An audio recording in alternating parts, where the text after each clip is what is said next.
It was just a great game back and forth. I mean, that was my first time really being out there in that type of atmosphere, so it was definitely a learning experience. Got a chance to go up against a future first rounder, Mike Evans, and just a growing up experience for me, like I said. But I was happy we came out with the win. You got an interception that didn't you? Yeah, I did. So that was cool. You obviously played with the chip on your shoulder. Was that one of the things that sort of led to you playing with that chip?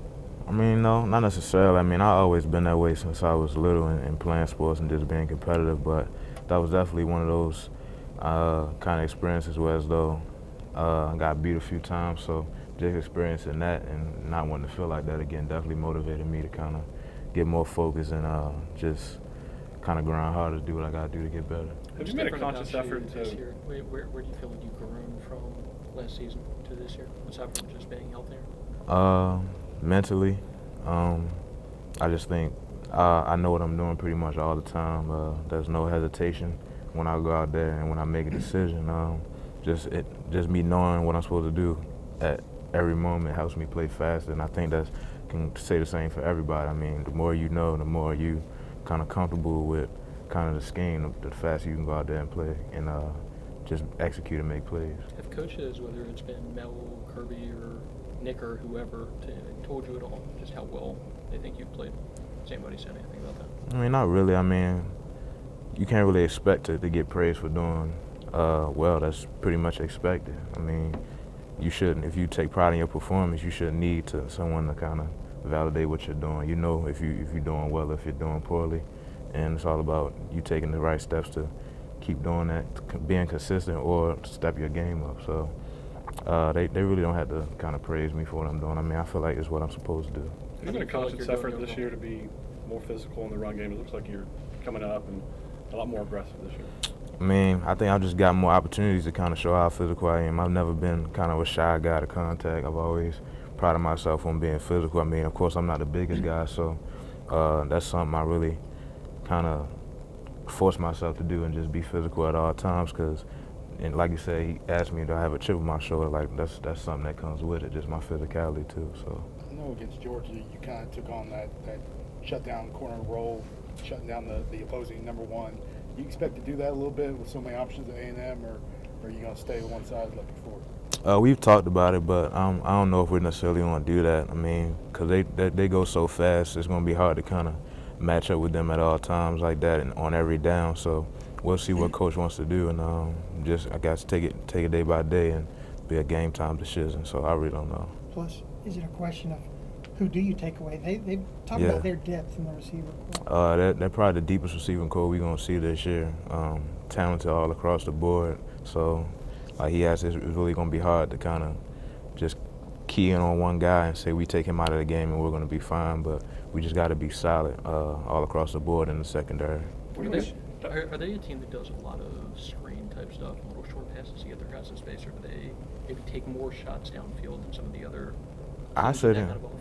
I say they're pretty balanced. I mean, they, like you said, they do try to get their athletes in space, but I don't think they're more so a screen team or take shots on the field. I think they just take what the defense gives them. I mean, they have an athletic quarterback, and a lot of that plays are made off of broken plays, as we've seen in the past with quarterbacks like Johnny Manziel. I mean, we just got to do a good job on defense of kind of putting pressure on the quarterback and us staying with our men in the back end once he gets out of the pocket and scrambles. How much, if at all, have you played the star or lined up over a slot type receiver? I haven't played it at all in the game, but I have done it in practice sometimes. So, I mean, if I have to do that at some point this season, I mean, I feel as though I'll be fine with it. I don't think I'll be too uncomfortable. And along those lines, Christian Kirk, their top guy, usually works out of the slot. What do you see from him? Just a guy who's very skilled, explosive, makes tough catches, and can get a lot of yards after the catch. So we just got to do a good job at knowing where he is and knowing his tendencies about where he's lining up and what routes he might run.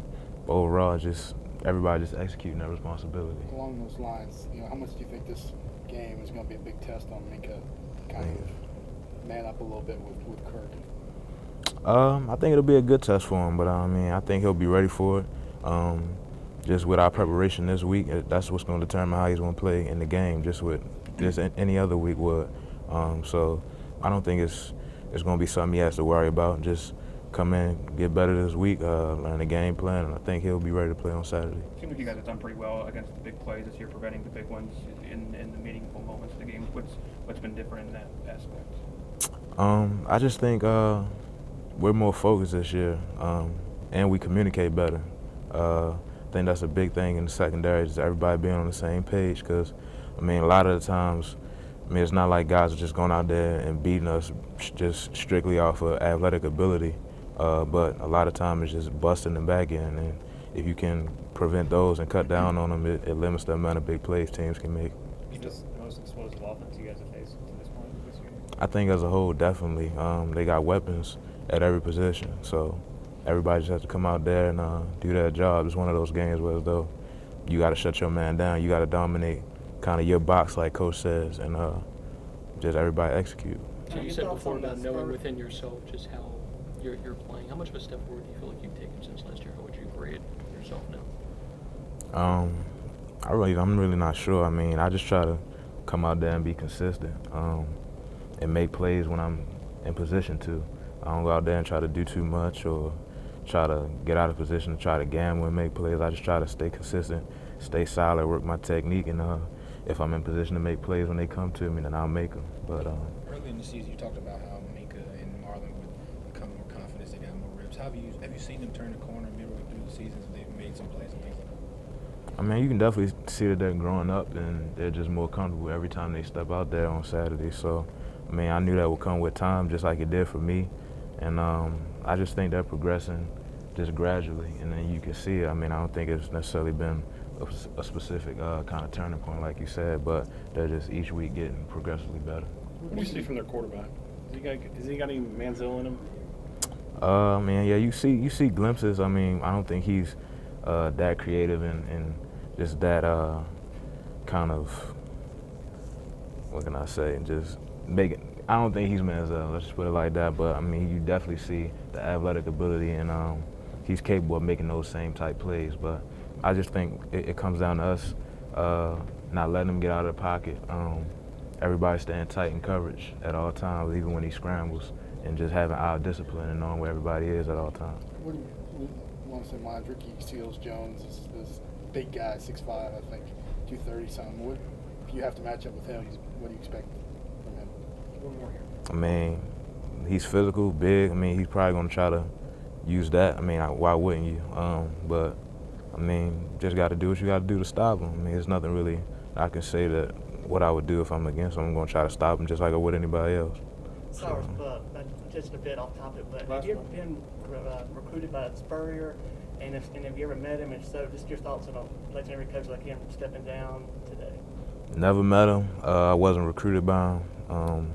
So I really can't say too much. I mean, I know he's a great coach, obviously a key figure in college football today, and I'm sure he has his reasons for why he decided to step down, but that's not really my focus right now.